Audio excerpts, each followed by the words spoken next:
Hello everyone. গরুর ভুঁড়িটা কিভাবে রান্না করলে সবচেয়ে বেশি মজার হয় চলুন দেখে নিন।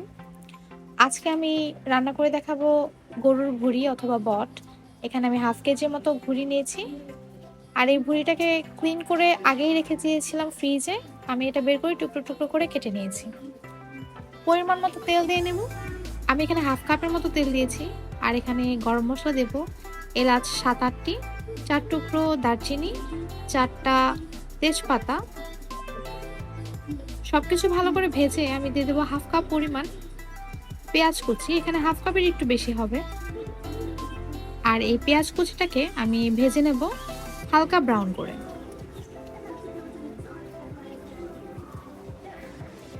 এখন এটাতে পানি দিয়ে দেব যাতে পেঁয়াজটা পুড়ে না যায়। আর এই পর্যায়ে আমি একে একে বাকি মশলাগুলো অ্যাড করব। দিয়ে দেব আদা রসুন বাটা 2 টেবিল চামচ। গরুর মাংস অথবা ভুঁড়ি ভুনায় আদা রসুনের পরিমাণ কিন্তু একটু বেশি ব্যবহার করতে হয়। আর দিয়ে দেব 3 চা চামচ মশলা।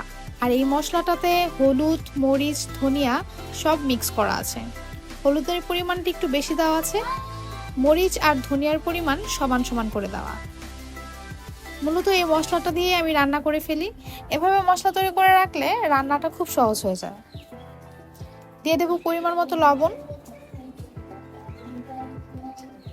একটু পানি দিয়ে আমি এই মশলাটাকে খুব ভালো করে কষিয়ে নেব।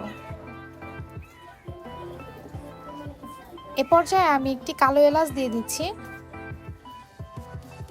আমি আবারও এই মশলাটাকে খুব ভালো করে কষিয়ে নেব। এখন দিয়ে দেব পরিষ্কার করে রাখা বটগুলো।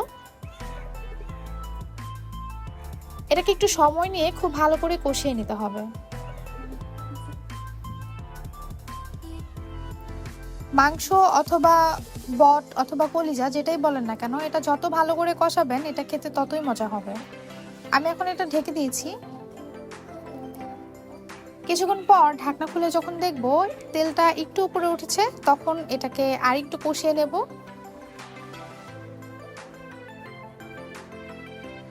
আমি এটাকে প্রায় 20 মিনিটের মতো কষিয়ে নিয়েছি।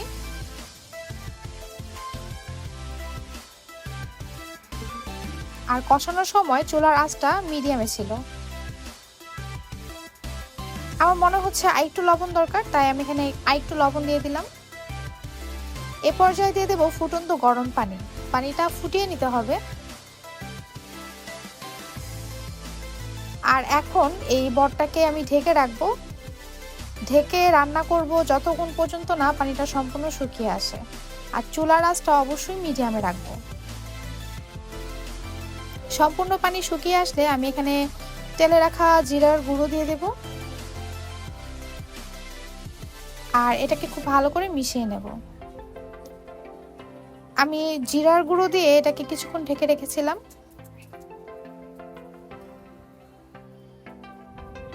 এ পর্যায়ে আমি কিছু কাঁচামরিচ অ্যাড করে দিয়েছিলাম, যেটা আমি রেকর্ডিং করিনি।